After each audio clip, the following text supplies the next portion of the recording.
All right, today we are going to talk a little bit more about mental health and medication. And I'm going to talk to you a little bit about my journey and my experiences with medication in the hopes that it might resonate with somebody out there.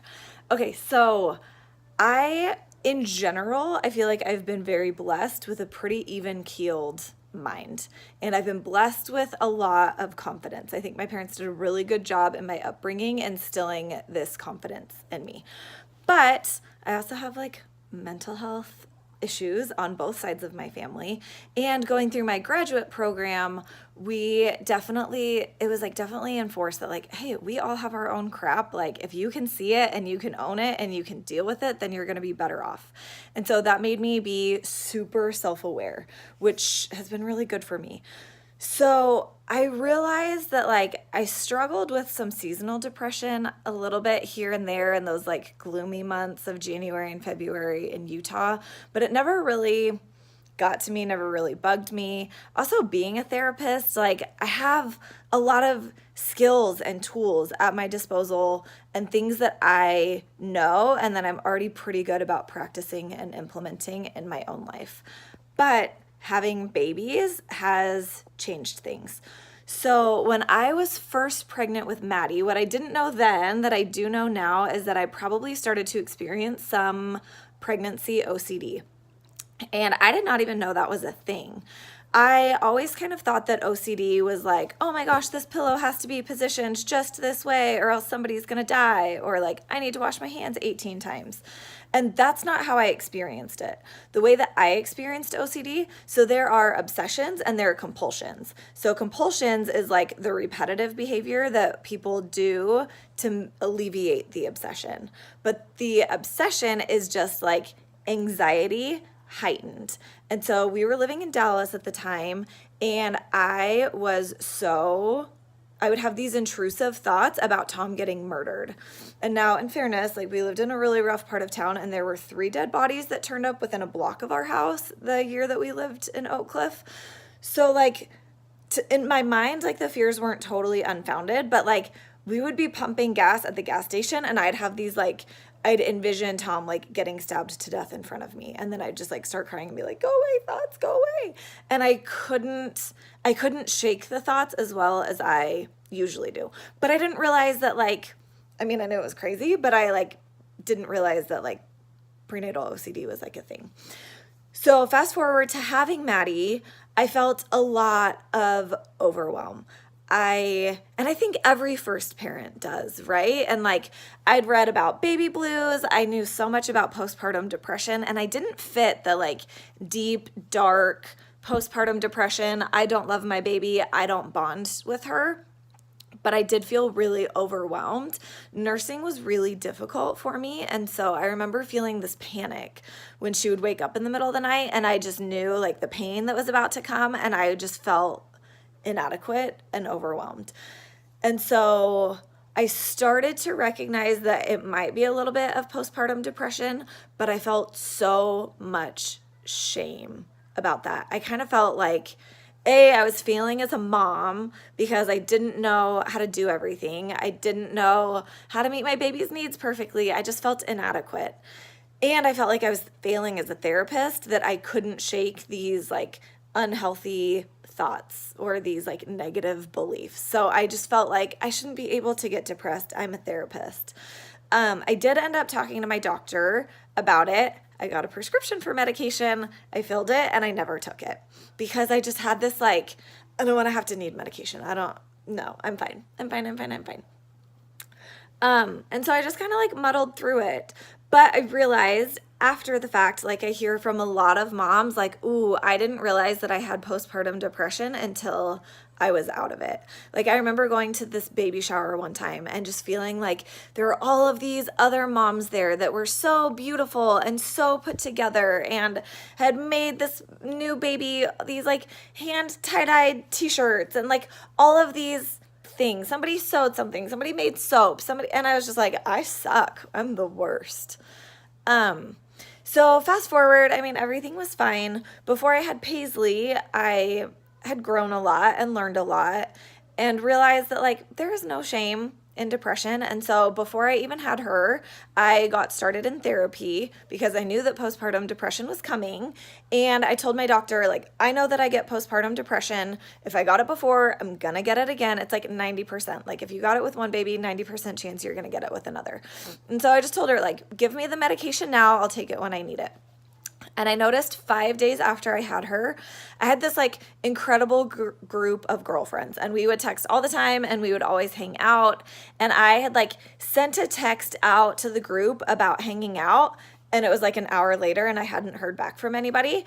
And like the negative thoughts of like, oh, nobody likes me. They all think I'm lame. Like I'm the one in the group that nobody likes. I bet they gossip about me. I'm not cool. And I was like, hold on a second, Chrissy, this is not how we usually think. This is not how we usually process. And so even though it's like such a small thing, I knew immediately like my inability to talk myself out of negative thoughts that usually I would be able to talk myself out of, though that's a first sign of postpartum depression. Also looking back, so like when I was pregnant with Maddie, my first, I had these like unshakable thoughts sometimes about Tom getting murdered. And when I was pregnant with Paisley, I had these unshakable thoughts about my kids getting kidnapped. And then fast forward, so I took Zoloft for 6 months after I had Paisley, and it like literally, you guys, and I know this is not everybody's experience, but truly the next day I felt better. I felt like the fog had lifted and I just felt like I was back. Like I could muddle through those negative thoughts and like fight it out, but taking Zoloft, it was just like, whew, like this is easier. Okay, so I took it with Paisley for 6 months, then went off of it. And then when I was pregnant with London, again, I learned more, knew more, could recognize more, and I recognized those intrusive thoughts when I was pregnant with London as OCD. And I had such a good experience with Zoloft after I had Paisley that as soon as like I recognized those intrusive thoughts, I just got on Zoloft again. So what happened that was like my marker, my trigger, is it was a beautiful sunny day. Everything was great and wonderful in my life, like no predisposing factors or anything. And we were driving, and like, no lie, I got into a roundabout. Paisley was singing I Am a Child of God in the back seat. And my first thought was like, oh, that's so sweet. That's just so sweet. And then my second thought is, I hope if she's ever locked and tortured in a dungeon somewhere that she knows that she's special. Like, boom. And then like, so I enter the roundabout, everything's great. I exit the roundabout, and like, now I have this like really traumatizing thought that I'm like trying to push away, trying to use all of my skills and tools. Cause like, I know how to deal with intrusive thoughts. Usually when I'm doing well, like we all have intrusive thoughts, right? But like those intrusive thoughts come back in and it's like, oof, that's scary. Get on out of here, intrusive thought.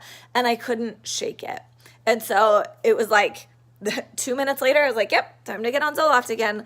I don't have to fight through this. I could keep using all of my skills and tools, but I don't have to, and I don't want to, because fighting through this is exhausting sometimes. So got on Zoloft, and then I think I got off of it again towards the end of my pregnancy. And then right after I had London, again, like I'm super extroverted. I just like love people and I love babies. And I noticed this time it was like 3 days after I had London, which like in fairness, probably it was just baby blues, but like I knew that postpartum depression was coming. But I remember having this feeling. I had visitors. I think my dad was in town and my sister was in town. And I just remember like I wanted to send everybody away so I could just be alone and cry. So like I had my dad and my sister take my kids and my husband and just like, why don't you guys go somewhere? I just want to be by myself so I can cry. I don't know why I'm crying now. And so I knew at that point that it was, you know what? I don't need medication, but I'll benefit from it. Yes, sweetie. No, not today. So long story short, got back on medication. I was on it for 6 months again, because I kind of just knew like I just need to be on Zoloft until my baby sleeps through the night. And because when I am sleep deprived, it totally impacts my mental health. So did that. I was on Zoloft for 6 months. And then and everything was pretty good. But I have realized the last couple months, like I haven't felt depressed. I haven't felt anxious. I felt grumpy. I would get more annoyed with my kids, more frustrated with my kids. I would get so annoyed with my husband and like super fault finding. And like Tom and I had a conversation probably like 6 weeks ago, and he was like, I feel like you've been like mad at me for 6 months. And I'm like, oh yeah, it can happen. And so I kind of realized in that moment, like, you know what? It might be good for me to go back on Zoloft again. In fairness, our house flooded twice. We moved twice. We had a lot of stress going on. And like I run 2 businesses and I'm super busy and I have 3 kids. Like, yeah, there's a lot of stress going on in my life. But I felt again like I was grumpier than usual. And this one's a different experience when I decided to go back on Zoloft, because I didn't feel like I was fighting depression or anger. I just felt like I was on edge all the time. And kind of my thought process was like, you know what? If I am unfairly frustrated with my husband, if I'm unfairly frustrated with my kids, and we'll see if Zoloft can like literally kind of be a chill pill, then you know what? It's worth it. Like I don't feel like I'm taking it for me this time. I feel like I'm taking it for my family. And my other thought there is like, the tone that I set in my family, the way that I talk to my kids, the way they hear me thinking and processing, that becomes their internal voice.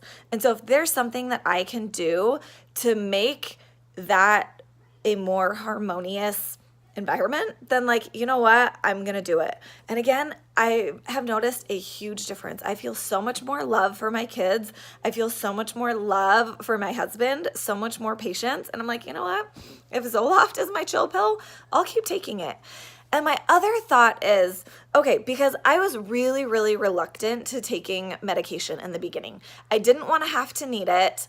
And I kind of went through the same thing with migraines. Years ago, I get a lot of migraines, and I would always kind of feel this like, no, I don't want to have to need Excedrin. And my husband was like, Chrissy, modern medicine, like scientists have been working for decades to create the remedy for the exact ailment that you experience. And if you take this medication, your symptoms will go away. Why don't you want to take it? And I was like, yeah, that's dumb. Like, give me the Excedrin. And I kind of realized like I was doing the same thing with medication. It felt like some admission of weakness or something, and like having a good experience. And I know that not everybody has a great experience, but I'm fortunate that I had a great experience with medication. And it's like, yeah, there's a pill that will alleviate what I'm feeling and make things better. I'm going to take it. I feel the same way with childbirth. I know that some people feel this empowerment and like doing natural childbirth. That's not where I want to focus my energy and fighting through things. I would rather focus my energy and overpower different challenges. And it's not wrong either way. Like, but I'm the person that like calls the hospital on my way and I'm like, can you put me on the epidural list? I'd like to get that thing ASAP. Because like there are no bonus points for going without in my mind. Like, nope. If something can alleviate my pain, then yep, sign me up for it. If it makes it easier, great, I'll do that. Because I do hard things in other areas. So I know that not, like some people really don't want to get on medication and they'd rather try a natural route, and that's totally fine. I'm talking to the moms that might actually benefit from medication, might be able to get over that hurdle and would actually really benefit from taking something and might feel a lot better taking something. And so, you know, I'm kind of scattered and all over the place, but I have realized in my own life that medication is so worth it. All of the things that I was afraid of, that like it was going to make me numb once I get on it, I'm going to need it for the rest of my life. Like, I don't think that's true. There has been a little bit of that chatter in the background of like, gosh, I take Zoloft like way more often than I did before. Like now this is starting to become a like always thing. But the other thing is like, it makes sense to me that through pregnancy, when our babies are just like grabbing nutrients and our bodies are never the same after we have babies, it makes sense that our minds are going to be a little bit different too. Like they just don't return to their former glory in some ways. And so if Zoloft helps bridge those gaps, then like, great, I'll take it. I'll do it. It's worth it to me. So if any of this is like resonating with you, if you are realizing that you are muddling through and fighting for rational thinking more than you used to have to, or gosh, like it's getting really exhausting to like try and be happy and positive and optimistic. And if you're using the skills and tools that you have and it just feels like it isn't quite resonating, then talk to your doctor, talk to a therapist. Still work on, it's not like you take a medication and don't have to do anything else. It's almost like pre-workout or something. Like, yeah, you take the pre-workout and it gives you a boost, but like taking pre-workout doesn't mean that you just exercised, right? But like the combination is where the money's at. So anyway, that's my journey. That's my experience. I love Zoloft. I proudly take Zoloft. I will shout it from the rooftops. And I hope that all of you mamas out there can find the help that you need, whether it's just through like managing your own thoughts, talking to a professional, or taking medication. If you need it, there is no shame in it.